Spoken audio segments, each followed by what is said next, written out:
Hi guys, welcome back to my channel. I hope you're having a great day so far and welcome to today's video where I'm going to be sharing all of my thoughts on the Yucca palette from Natasha Denona. So if you want to see how I got this stunning eyeshadow look plus two more and all of my thoughts on how I get on with this palette and what I think of it, then keep watching. So first up, I want to address the elephant in the room, and that is the pronunciation of the name of this palette. So this, to me, YUCCA, in the UK, we would pronounce this yucca and assume that we're talking about the plant, you know, a yucca plant. That's how we pronounce this here. However, Natasha Denona is pronouncing this yucca. So that's why I'm going to say yucca. I'm going to try anyway. I may well forget a couple of times and say it yucca because that's just what I'm used to. That's what this word says to me.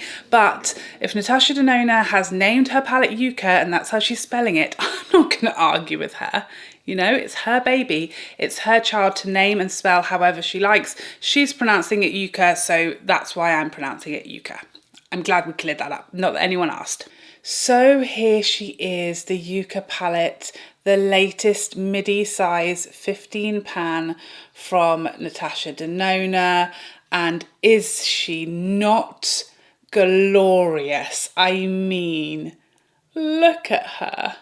As soon as I saw this palette, I thought, oh my goodness, be still my beating heart. This is the khaki lover's dreams. If, like me, you've been dreaming and wishing and praying every time a new palette is coming from Pat or from Natasha Denona that it's going to be this colour story, huzzah, it's here. I was very excited. I think Natasha Denona does colour stories better than anybody. She is the queen of colour stories and I love her formulas, but I feel like her use of colour combinations and colour stories is like the best of the best. That's what Natasha, for me, does better than anybody else. I feel like she's listened to us based on like the previous couple of palettes where the feedback was we're missing something. We were missing that super rich green in the midi retro glam palette.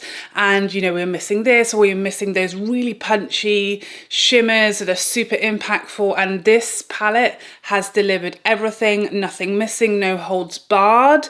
Let's have a look at some swatches. Starting off with that top row, I am going to have to put these quite close together because we have 15 shadows in here and my arm is only so long, you know. So there is that top row. Oh, she's stunning. This shade, yes please, yummy.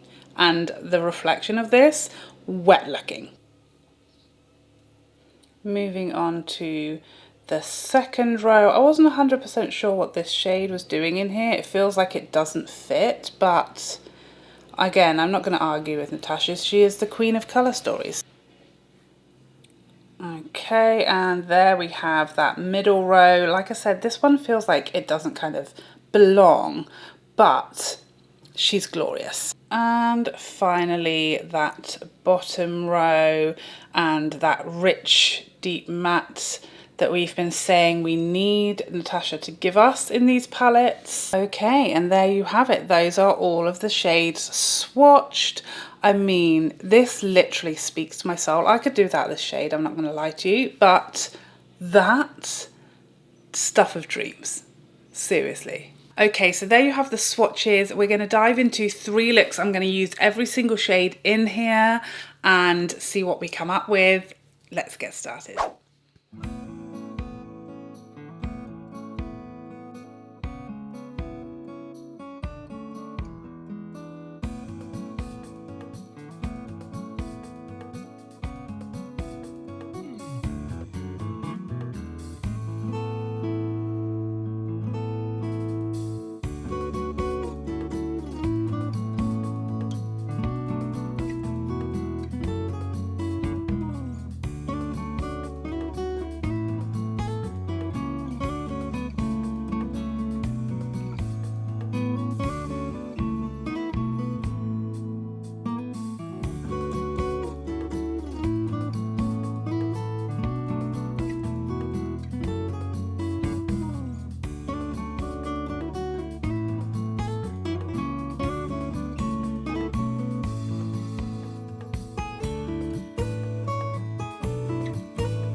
Okay, so you've had all of my swatches, you've had 3 looks using every shadow in the palette. I've got to know her very well, and here are my thoughts.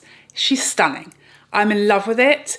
This could well be my all-time favourite Natasha Denona palette. It's exactly what I live for. These khakis, the greens, the mattes blended seamlessly. The shimmers are super impactful and reflective and wet looking. You've kind of got a bit of a level of shimmer. There's nothing missing. Finally, a Natasha Denona palette where you don't feel like you're craving this shade that was missing. You just needed a transitional shade. You just needed something a bit richer to smoke out the crease. There's nothing missing. Everything is in here. You've got a lovely ratio of mattes to shimmer as well, which I really appreciate. It's just so good. I think she did a phenomenal job. The only even slight note I can think of is that this shade on the bottom, Macchia, is slightly crumblier. You're going to get a little bit of fallout with that shadow, but I feel like it's worth it because it's so stunning. But just bear in mind that you will get a little bit of fallout with that shade. It's just slightly looser than some of the others, but it gives you that kapow in return. So not a big issue for me. I could have done without this shade. It's probably the only one that I won't use with any regularity. And I do feel like also this shade, Elysian, just kind of stands out as not really belonging in there, you know? But I came out with a lovely look that I really enjoyed it on the lid, and it's just something, I don't know, it's something a little bit different. Somebody else would probably use it a lot more than I will. Just for me, in this palette with this colour story, I feel like I could have done with something else, maybe, I don't know, a lighter in a corner pop or something. But stunning, beautiful, incredible formulas. I will get a lot of use out of this. It's right up my street, and you really can go as neutral as you want. There are lots of little neutral options in here as well to go as, you know, daytime, evening, colourful, muted as you want. Very, very versatile. She's absolutely smashed it out of the park, in my humble opinion. So there you have it. Not a lot more to say other than I absolutely love it. I had high hopes that I would, and it did not disappoint. It probably exceeded my expectations because the shimmers are back to Natasha's best, and there's really nothing missing as well, which has been the couple of little things that have slightly been off for the brand. I feel like in the last few releases, been slightly a bit more muted with the shimmers. We've always been missing something. This one, oh, it's tickled my pickle to the hilt. I'd love to know if you picked this up, what your thoughts are on it. I know it's very divisive as far as the colour story. I've seen a lot of people saying, oh, I would never use that, it's not my colours. But I know a lot of people like me, it's absolutely our colours and what we've been waiting for and missing. So please let me know your opinions, your thoughts, if you've got it, how you're getting on with it. Is this a total pass for you, or is it the love of your life? Please let me know in the comment section down below. I hope you enjoyed this video and found it helpful, and I'd love to see you in the next one. Otherwise, take care for now. Bye bye bye bye bye.